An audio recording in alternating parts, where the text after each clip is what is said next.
Buntut dari dugaan tembakau luar Madura masuk ke Pamekasan, lalu berujung pembakaran pada hari Kamis 15 September 2022, Paguyuban Pelopor Petani dan Pedagang Tembakau Semadura atau P4TM ikut menyoroti. Sebab paguyuban tersebut tengah konsen mengawal kesejahteraan petani dan pedagang tembakau Madura. Salah satu yang disoroti soal masuknya tembakau luar Madura.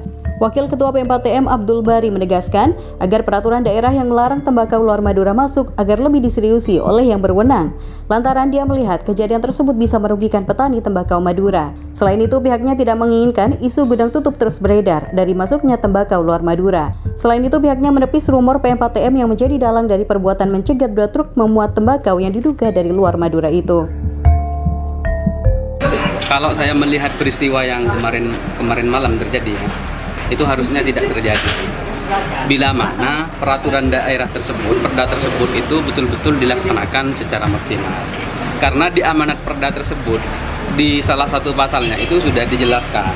Ada di antaranya peran serta daripada masyarakat.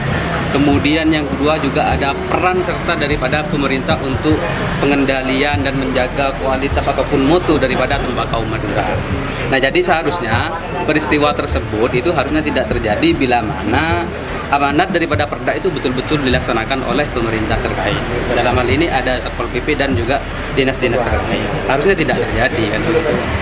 Saya melihat dari beberapa media yang sudah mulai tersebar ke publik bahwa dalam peristiwa tersebut itu ada salah satu sumber yang juga telah menyebutkan bahwa tembakau ini akan dikirim ke ini, kemudian ke ini dan seterusnya.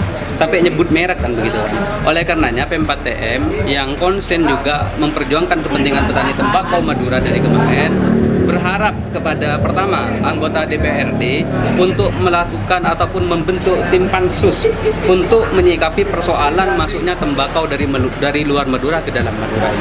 Kenapa hal tersebut perlu disikapi? Karena bila mana tembakau Madura masuk ke dalam Madura, maka ini pertama akan merusak kualitas daripada tembakau Madura.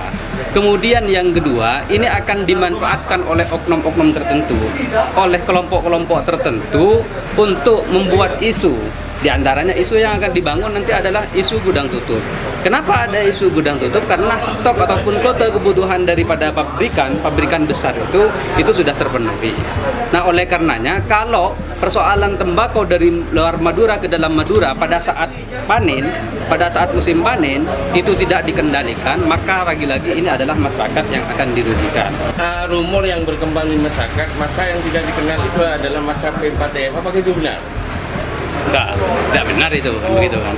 Kalau dari P4TM melakukan tindakan seperti itu, kami tidak menghormati terhadap yang namanya amanat peraturan perundang-undangan, dalam hal ini ada perda gitu. Kalau ada settingan seperti itu, maka tidak akan berani saya kira kalau melihat dari perspektif hukumnya juga tidak akan berani seseorang akan menyebutkan merek sampai nyebut nama kan gitu. Kan ada inisial H juga yang disebut dalam hal tersebut. Wakil Ketua Komisi 2 DPRD Pamekasan meminta agar kejadian tersebut disikapi dengan bijaksana oleh yang berwenang. Khusus penegak perda, dia meminta agar tidak setengah-setengah dalam penegakannya. Yang pertama, saya minta kepada aparat agar arif dan bijaksana menyikapi insiden yang kemarin. Kemudian yang kedua, kepada aparat penegak perda, mohon tidak setengah-setengah untuk melaksanakan ketegasan di perda itu.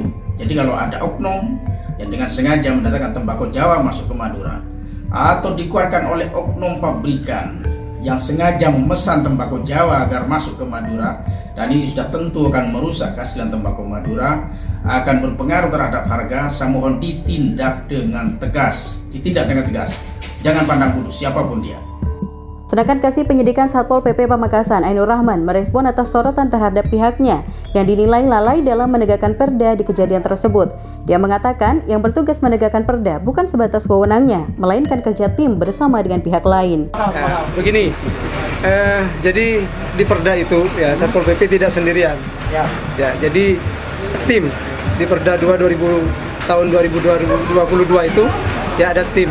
Di situ ada Disperindak, ada Satpol PP, ada Pertanian dan Perkebunan, ada TNI Polri. Jadi kami ketika melaksanakan kegiatan penjagatan di jalan, pengendalian itu tidak sendirian. Karena kami bukan tenaga teknis yang bisa mengetahui tentang tembakau Jawa. Jadi ada OPD teknis yang bisa tahu khusus tentang tembakau. Jadi Dinas Pertanian dan Perkebunan. Jadi maka ketika Satpol PP melaksanakan pengendalian pencegatan di jalan itu harus dengan OPD terkait dan instansi terkait. Sementara itu, Kasat Reskrim Polres Pamekasan AKP Eka Purnama menerangkan, permasalahan pembakaran itu tengah masuk tahap penyidikan. Dia berjanji akan menyelesaikan perkara persoalan itu secepat mungkin. Baik, terkait dengan adanya peristiwa pembakaran yang terjadi kemarin pagi, saat ini sudah dalam penanganan Satreskrim Polres Pamekasan. Untuk proses saat ini masih penyelidikan, kita upayakan secepat mungkin sudah bisa naik ke penyidikan supaya tidak berlarut-larut untuk permasalahan, mengingat sudah menjadi perhatian kita bersama, baik masyarakat, tokoh maupun lembaga-lembaga lainnya. Buyung Kurniawan, Syahid Mujtahidi, KM Hafiz Pamekasan melaporkan.